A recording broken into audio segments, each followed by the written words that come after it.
Alright guys, so I am doing all the body work on the cab corners, the F100. That's going pretty well.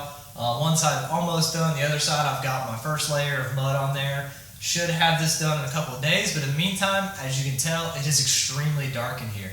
Winter time's coming, it's getting darker earlier, so I'm working out here in the dark and my lighting is starting to fail on me. So moved into this garage about 3 or 4 years ago and I went ahead and upgraded the lights to LEDs. I got some pretty cheap Amazon 4-foot LED strips. They work great. They were a huge upgrade over the standard bulbs that were in here, but they're going bad and it's time to finally upgrade.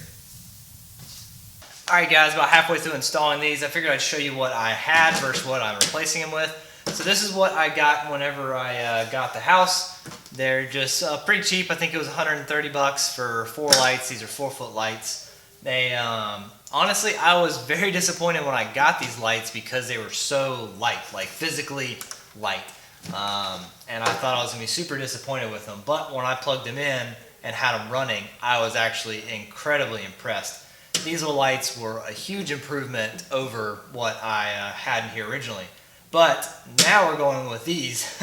So there are obviously twice as many LED strips, as well as these lights are closer together. It looks like these may be a little bit smaller than these, but I think this is going to be more than adequate for what we were doing. So these are 50 watt. I think they're 5,000 Kelvin. They're going to be perfect for here in the garage. I want to see if I can find the wattage on these. Okay, so I'm halfway through installing it. I have the new lights above me and the old lights back over here. And hopefully you can tell how much darker that back wall is versus this one. It is literally night and day. When I got these up, I just installed one, tested it to make sure my wiring was correct, and just one of these lights was a little bit brighter than 2 of those lights. So obviously these are going to be way better, and I am super stoked because I can actually see in here now, and hopefully I can get some work done. So enough jibber jabber. I want to get those down, and actually I can't do that because the truck's in the way, so it looks like I'm done for the night. So along with the overhead lights, I wanted to add some lights underneath my garage doors. A lot of times I try to keep the garage doors open, but I still need light underneath them, so I want something that'll always be there. So I got these pretty cheap. I think it was 30 bucks for 6 of these. T5, they said they were 4 feet, but this doesn't look like 4 feet to me. But yeah, just some cheap LEDs, but even more importantly, I got this. So I don't want to have to hardwire these into my other lights to make them work with the switch. I only want to turn these on when I need them, but I want them to plug in where my garage door openers plug in. So to be able to do that and be able to turn it off without going up and down, I got this. So this is just a cheap, I guess it runs off Wi-Fi or something.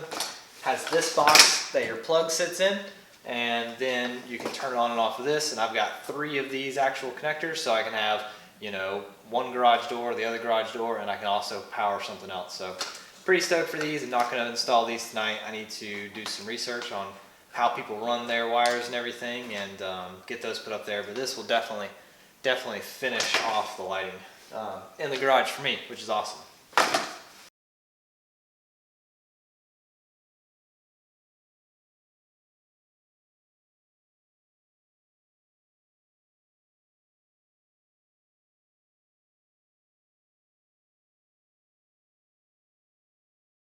Alright guys, now welcome to the future. So this is months in advance while I'm actually editing this video, and I wanted to give you guys an update on the shop lighting. So as you saw in the video, I did replace all 4 of my LED overhead lights with these new lights. They are way brighter. The other thing I didn't talk about in the video was I actually got a full refund for the first set of lights that went bad. So I went on Amazon, checked my order history, and it turns out that the lights that I bought had like a 3-year warranty, and it was within warranty when they went bad. So I went back and forth with Amazon. They gave me a full refund, so I paid for most of these lights as well.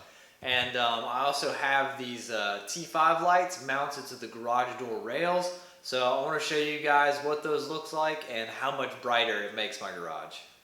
So this is the view of the garage you guys don't normally see. This is looking back towards my doors, and this is the bay that I don't usually use. So as you can see right here and here along the rails of the garage door opener, I actually have the T5 bulbs. So this is my little remote control, and so these are wired into the same outlet that, if it'll focus, that my garage door is wired into. So you can see some of my wires hanging. It's not perfect, but it definitely works.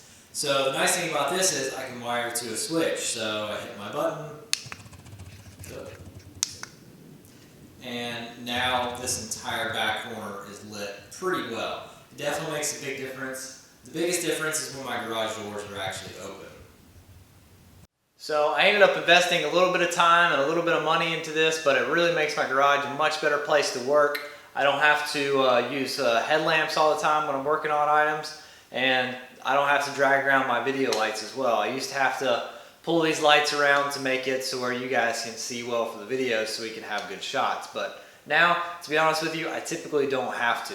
The other nice thing about those T5 bulbs are, I actually use that as a work light. So I keep a spare one always stuck in the corner, and then if I need light underneath the dash or underneath the hood of something, I pull it over, and it comes with little extension cords with a switch. So I can stick a long beam of light anywhere I need to. Slide it up underneath the truck, under the dash, anywhere. It works out super well. And they're really lightweight. They're plastic and a little thin sheet metal, and they've been pretty tough so far. So I've been pretty happy with them. Hopefully you guys enjoyed this video. I know it's a little quick, a little bit different from what we're doing most of the time with the F100 build, but in the next video we're going to be working on getting some paint on the cab corner and getting that gold bed to blue, and we're going to match the patina as well. So thanks for watching, guys. See you next time.